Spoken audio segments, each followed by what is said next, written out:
I want to go to Congresswoman Liz Cheney right now, sits on the House Armed Services Committee. Congresswoman, thank you very much for joining us. Apparently, we're told that the August 31st deadline, grew to be something the president could not wiggle from because of a concern of a terror threat against our troops. Al-Qaeda comes to mind. What do you think of that? I think that it is an inexplicable and indefensible situation that President Biden has put us in. There's one message that the Taliban should be hearing from the United States of America, and that is, if you do not allow us right now to withdraw every person we need to get out, every American, every Afghan who helped us, you will face consequences that will be more severe than you can imagine. That's the message the Taliban should be hearing. Instead, we are in a situation where we've watched over the last week, you've had prisoner releases that include, for example, external operations teams that have been released. These are Al-Qaeda teams that are specifically focused on attacking the United States of America. So across the board, this decision that President Biden has made to withdraw from Afghanistan and the way that it's been implemented has really increased the threat to the United States and has put us at risk in ways that are hard to calculate, frankly, right now, Neil. Now, the drawdown in troops occurs already, as you know, Congresswoman, when we are trying to effort people out of the country, and it complicates things and maybe slows that down. But in the rush to get out, are you concerned that many Americans could still be left behind and that there's no plan B to get them? The administration seems to be hinting that they could push that deadline back, even though they're not saying it as much, but it appears very unlikely.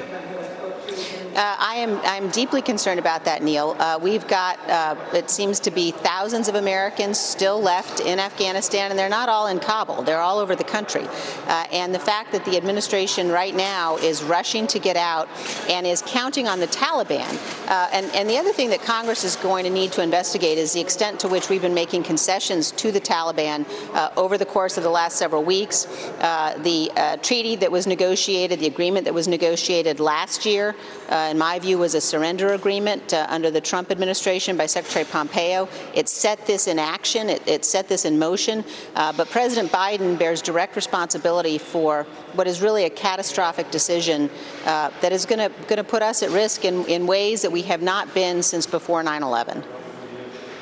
Now, the Taliban has made it very clear, Congresswoman, as you know, that they don't want any more Afghan nationals leaving or even thinking of leaving, conveying that we are not going to allow Afghans to leave, and we will not extend the deadline for them to leave, indicating again and again this is about Americans leaving and no one else. What do you make of that? Look, first of all, I do not believe that we will be able to get all of the Americans out by August 31st. I think it's very clear that we are not on a path to do that, despite what the White House is saying. Secondly, none of this had to happen, Neil. We had 2,500 forces on the ground, maintaining a counterintelligence presence, maintaining a counterterrorism presence. The Afghan forces were bearing the brunt of the fight.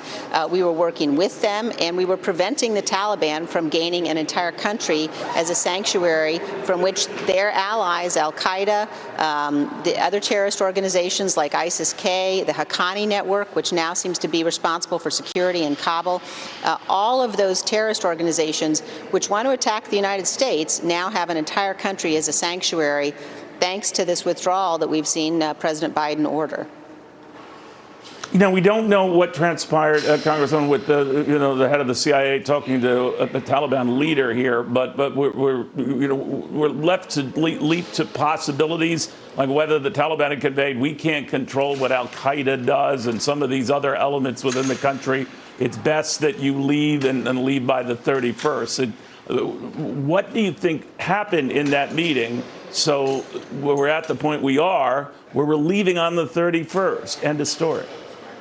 Look, we have now for many years had people in our government across many administrations now think that the Taliban are somehow a partner for peace, think that we can negotiate with the Taliban, try to convince the American people that the Taliban is separate from Al-Qaeda. We heard that from the Trump administration. We heard that from the Obama administration. We're hearing it now from the Biden administration. It's simply not true. The head of the Taliban has pledged allegiance to the head of Al-Qaeda. They absolutely fight hand in hand. You're watching this Badr 313 organization, the Special Forces for the Haqqani Network, now seems to be in control of security in Kabul. The idea that we have gotten ourselves into a position where we are actually pleading with the Taliban to provide American security is catastrophic, and we're seeing the consequences and the damage to U.S. power and strength around the world, the damage that it's doing to our military, the damage that it's doing to our relationships with NATO, not to mention the Afghans who have been fighting with us, who we are now leaving behind, is immeasurable. And we will be working for many, many years to undo the damage that's been done now in the last several weeks. Congressman, what did you make of the president's claim that this was something that he inherited, that, had President Trump had things his way, we would have been out of there in May, and we were dealing with the different numbers, different situation. Here now we're talking about the end of August, later than the former president would have envisioned. What did you make of all that? Look, I was clear at the time. I think that President Trump, Secretary Pompeo's determination to negotiate with the Taliban, Secretary Pompeo was the first Secretary of State to meet with the Taliban. That was a huge mistake. The document they signed was a surrender agreement. That document required concessions, including the release of 5,000 prisoners. It completely eliminated, set aside the Afghan government, didn't allow them to participate. That was a huge mistake, and one that emboldened the very terrorists that we now find threatening our people on the ground. But President Biden did not have to go along with it. President Biden reversed many decisions that he disagreed with that President Trump made, and ultimately he's the commander-in-chief, and he made the decision to withdraw our forces, to do it in the way that it's being done now, that is just absolutely shameful, and will certainly heighten the terrorist threat to the homeland, will certainly make it much more difficult for us to defend ourselves and for us to get our allies to trust us and our adversaries to fear us.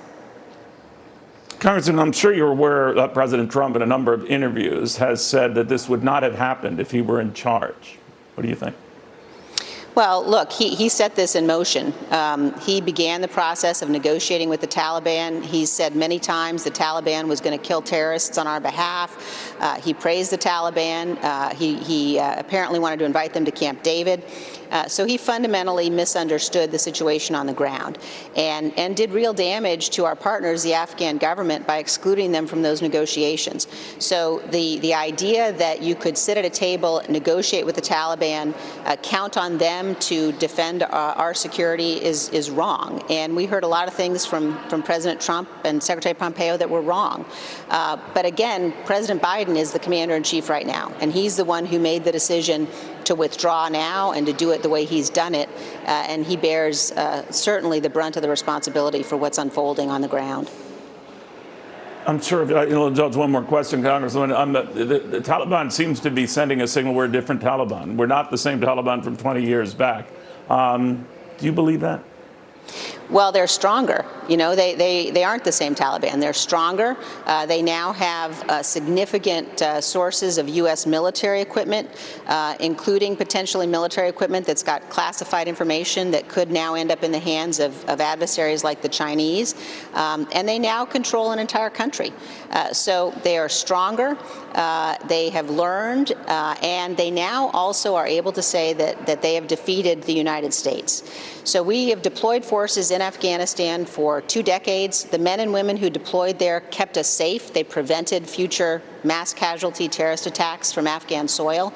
But now, on the verge of the anniversary of 9/11, the Taliban are basically calling all of the shots in terms of whether we can even get Americans safely out of Afghanistan.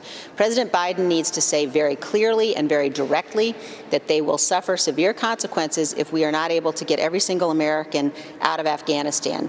That's the message they've got to hear, and so far he's been delivering a message that is exactly the opposite of that one. You mentioned that we've not been attacked since 9/11, maybe because of our presence in Afghanistan. Now that the Taliban rules the show and soon will be gone, do you think the prospect of an attack on the United States is real? It is, unfortunately, Neil. It's real. The possibility is heightened. We've heard, many of our military leaders say that. One of the things that we knew after 9/11 was we had to prevent terrorists from having safe havens. We had to prevent them from having sanctuary. And that's why it was so important for us to have forces on the ground working with the Afghans so that we could, in fact, help to prevent the Taliban from taking over the country. The Biden administration has handed the Taliban an entire country. They're going to declare a caliphate. They may already have declared a caliphate. They're going to be welcoming other terrorists into Afghanistan to train. They've released terrorists from their prisons who will populate terrorist movements around the world. This step has made us significantly less safe and has increased the cost, both in lives and treasure, that we are going to have to pay in order to keep us safe into the future. So it's really a calamity all around. Liz Cheney, thank you for joining us. I appreciate it. Thank you, Neil. Good to be with you.